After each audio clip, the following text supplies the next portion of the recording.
अग्नि पुराण 11वां अध्याय उत्तरकांड की संक्षिप्त कथा।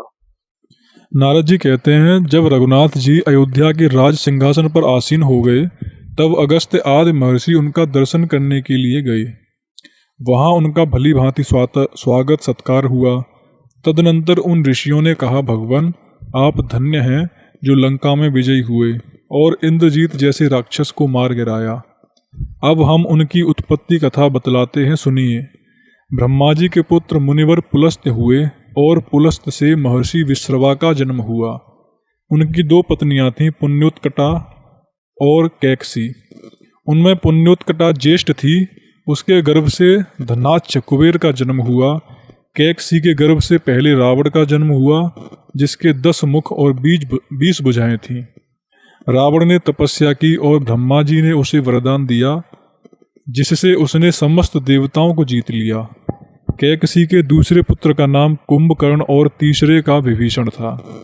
कुंभकर्ण सदा नींद में ही पड़ा रहता था, किंतु विभीषण बड़े धर्मात्मा हुए। इन तीनों की बहन शूर्पणखा हुई। रावण से मेघनाथ का जन्म हुआ, उसने इंद्र को जीत लिया था, इसलिए इंद्रजीत के नाम से उसकी प्रसिद्धि हुई। वह रावण से भी अधिक बलवान था, परंतु देवताओं आदि के कल्याण की इच्छा रखने वाले आपने लक्ष्मण के द्वारा उसका वध करा दिया। ऐसा कहकर वे अगस्त्य आदि ब्रह्मर्षि श्री रघुनाथ जी के द्वारा अभिनंदित हो अपने अपने आश्रम को चले गए। तदनंतर देवताओं की प्रार्थना से प्रभावित श्री रामचंद्र जी के आदेश से शत्रुघ्न ने लवणासुर को मारकर एक पुरी बसाई, जो मथुरा नाम से प्रसिद्ध हुई। तत्पश्चात भरत ने श्री राम की आज्ञा पाकर सिंधु तीर निवासी सैलूस नामक बलोन्मत्त गंधर्व का तथा उसके 3 करोड़ वंशजों को अपने तीखे बाण से संहार किया। फिर उस देश के गांधार और मद्र 2 विभाग करके उनमें अपने पुत्र तच्छ और पुष्कर को स्थापित कर दिया। इसके बाद भरत और शत्रुघ्न अयोध्या में चले आए और वहां श्री रघुनाथ जी की आराधना करते हुए रहने लगे।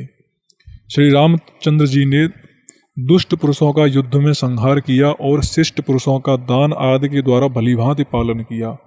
उन्होंने लोकापवाद के भय से अपनी धर्मपत्नी सीता को वन में छोड़ दिया था। वहां वाल्मीकि मुनि के आश्रम में उनके गर्भ से 2 श्रेष्ठ पुत्र उत्पन्न हुए, जिनके नाम कुश और लव थे। उनके उत्तम चरित्रों को सुनकर श्री रामचंद्र जी को भलीभांति निश्चय हो गया कि ये मेरे ही पुत्र हैं। तत्पश्चात उन दोनों को कौशल के 2 राज्यों पर अभिषिक्त करके मैं ब्रह्म हूँ, इसकी भावनापूर्वक ध्यान योग में स्थित होकर उन्होंने देवताओं की प्रार्थना से भाइयों और पूर्ववासियों सहित अपने परम धाम में प्रवेश किया। अयोध्या में 11,000 वर्ष राज्य करके वे अनेक यज्ञों का अनुष्ठान कर चुके थे। उनके बाद सीता के पुत्र कौशल जनपद के राजा हुए। अग्निदेव कहते हैं, वशिष्ठ जी, देवर्षि नारद से यह कथा सुनकर महर्षि वाल्मीकि ने विस्तार पूर्वक रामायण नामक महाकाव्य की रचना की। जो इस प्रसंग को सुनता है वह स्वर्गलोक को जाता है।